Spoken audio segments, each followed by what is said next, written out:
Hi, Courtney Robinson here today to talk to you about 4 areas where I do really well with money and 4 areas where I struggle. I thought it might be fun to kind of go off the track a little bit, the normal track of just talking about where we're frugal, because I think sometimes that might lead people to think that those of us who are on YouTube talking about this stuff are perfect, and I don't think any of us are. We definitely all have areas where we struggle and areas where we do really good. And as long as you're doing really good in the good areas, then the areas you struggle, it may not make such a difference at the end of the day. So I wanted to tell you what mine are. And if you like this kind of content, please give it a thumbs up and subscribe. I was just going to do 8 today. So let's start with where I do really good. I do not have any car payments. My husband and I save for our cars and pay cash for them. We started this a while back, and it's just been something that we have been able to continue building up an emergency fund. We just build it up. When a car comes along and we need a car, we're able to jump on a good deal. So if you've watched me before, you know we have a 99 truck. It's a Ford F-150. We have a 2009 Honda CR-V, and we have my 2013 Honda Accord. We paid cash for all of those. And for me, I don't even remember with my husband's, but for me, what it was I had a car when I was a single mother that had a car payment. I paid it off in 3 years. I sold it. I got $12,000 for it, and I turned around and used that $12,000 for a cash car. So that is one area. And instead of paying car payments, we put the money that we would pay on car payments in our IRA every month. We max those out. There's $583. This also saves us a lot on car insurance. Right now, and normally I don't recommend full coverage insurance, but right now we do have full coverage insurance on all of our vehicles with a $2,000 deductible to keep it down, because all of our vehicles have increased in price so much, and it would cost so much more to replace them.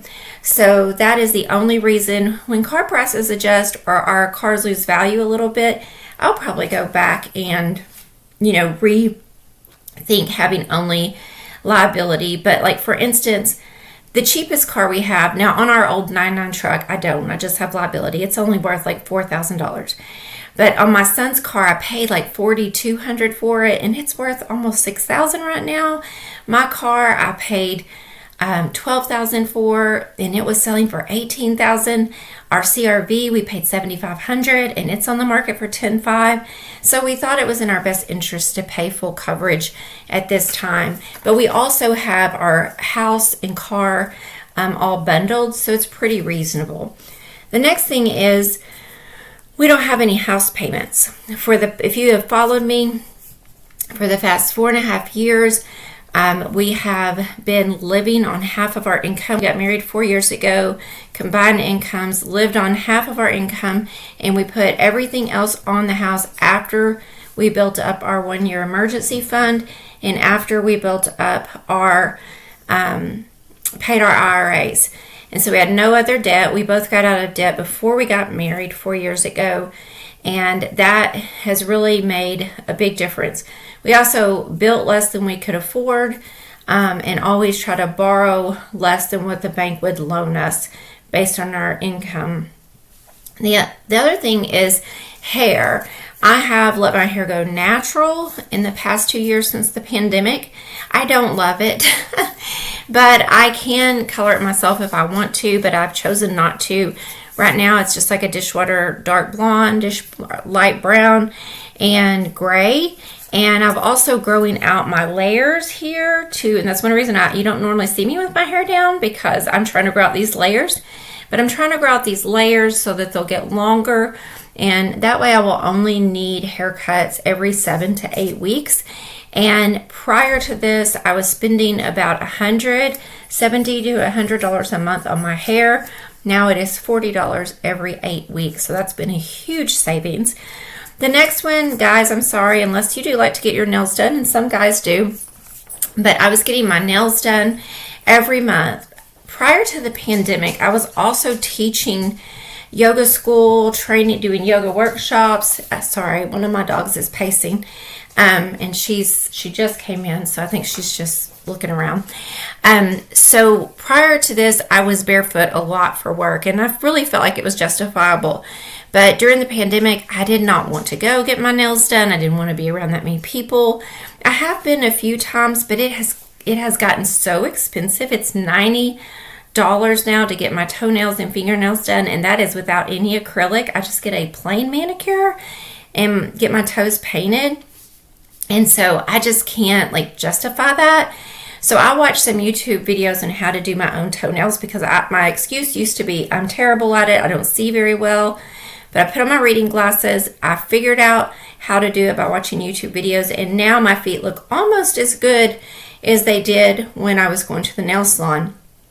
I still will go for special occasions. We're going on vacation next month, so I'll go and do my nails before we go on vacation. But it will be maybe 3 times a year rather than every month. That's a huge, huge savings. Well, let's talk about where I don't feel like I do good. And some of this is really vulnerable for me because I'm not looking for advice. These are areas where I know I struggle. So if you feel like you need to give advice, please let's not, but you can also feel free to share your own struggles with me. My kids, we have 6 kids between us. 4 of them are in their 20s. One has autism. The next one, she is doing pretty good. She's about to get married. She has a decent job. She still struggles because she's just been out of college a couple of years.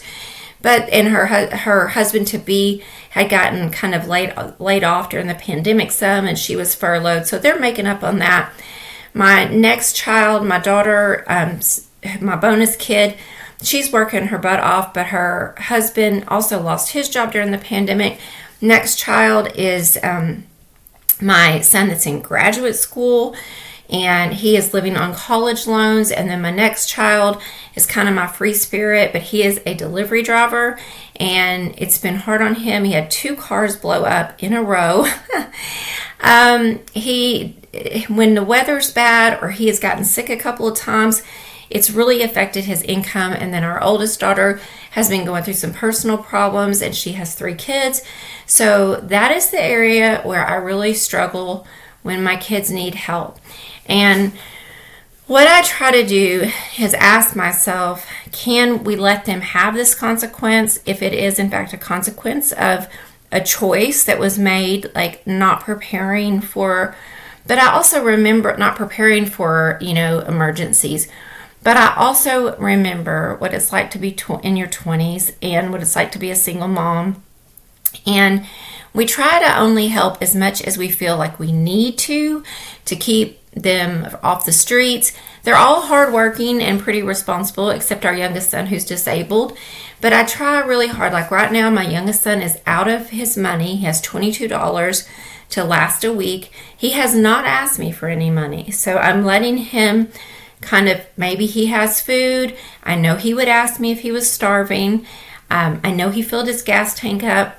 So I try not to volunteer help. I try to sit back and see, or I talk to them about how to figure out the problem before we jump in and rescue them. Sometimes that's a loan, sometimes it's a gift, but for the most part, we try to let them learn the lesson naturally. But it does still worry me because when we retire, we're not going to be able to do that. At least I don't feel like we will. The next one is groceries. I am really good at being tight and frugal with groceries when I need to be. I grew up in a situation where I grew up with depression-era grandparents, and even though things weren't scarce, it always felt that way. And, I also, there's some other issues in my life where I had to struggle financially to buy food for a long time, and I never went without a meal, but a lot of times I was eating beans or scrambled eggs or peanut butter and jelly. As a matter of fact, that was a large part of my life early on. And I had kids young. I had 3 and 4 years, and things were just super tight. And they were on Women, Infants, and Children, which is like a subsidy program. And I learned to make all the things that you got with that. But sometimes our grocery budget was $25 a week, and I'm talking like 25 years ago, which would be about $75 a week now, maybe, or $50. It's $50 to $75, and it was really hard. And when I go to the grocery store now, I can afford it. It's hard for me, but since prices have been going up, I've been taking cash. I've been giving myself a weekly budget, taking cash and trying to be more aware of prices. I know I can, and I have some videos on here, but if I go to the grocery store, like I use stevia, and I see stevia on sale, I'm going to stock up on it.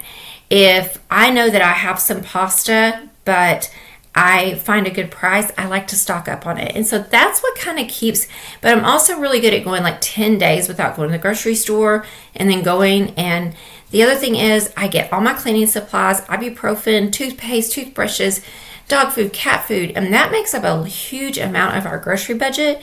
So for 2 people at the grocery store, we probably spend $800 a month, but I have figured out that about only $600 of that is food. Plus I do buy a lot of organic. I am vegan. My husband is vegan by proxy, and I do like to buy a lot of organic food. So that can raise the price quite a bit.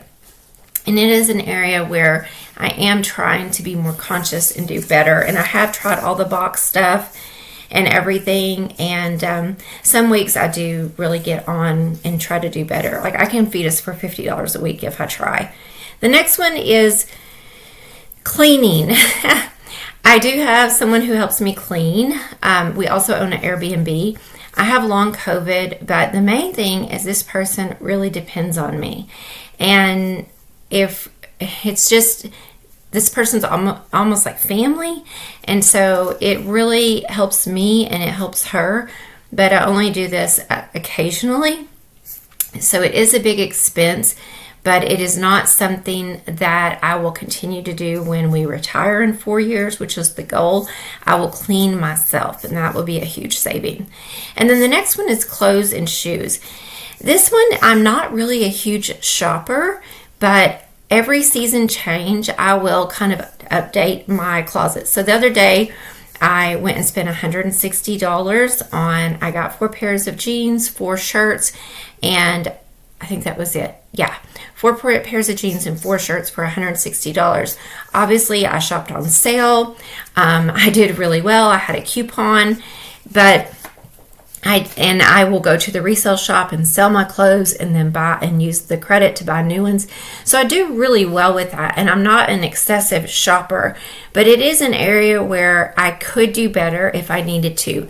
When we were in shutdown, when I wasn't working, I did not feel the need to have clothes, but when I'm going into the office, I work in a medical office, I want to look professional. I could wear scrubs, but I'm a stress management specialist in intensive cardiac rehab, and I just don't feel like it's appropriate to wear scrubs. But I do have to dress comfortably. I have to dress in a certain type of clothing that I can move in. I'm required to dress like our participants, either in scrubs, they are not in scrubs, or workout type clothes or comfortable clothes, which I get the stretchy jeans or the boyfriend jeans, a nice top, and some nice shoes that I look somewhat presentable at the office. So these are just areas where I feel like I'm still frugal compared to a lot of people, but that I know I could do better. And I have put us on a really tight budget right now because actually I'm trying to see if we can live on 1/4 of our income since we're not paying the house off anymore, because that is what it would be when my husband retires and takes Social Security, which is only like 2 years and 9 months, and his pension. And I'd love to know that we could live on that if we needed to. So I'm trying to live on that now, which is $2,500 a month, because we don't have any car payments or house payments. And that is after we pay into our IRAs. That comes out of on top of our checks. So the $2,500 is after that deduction.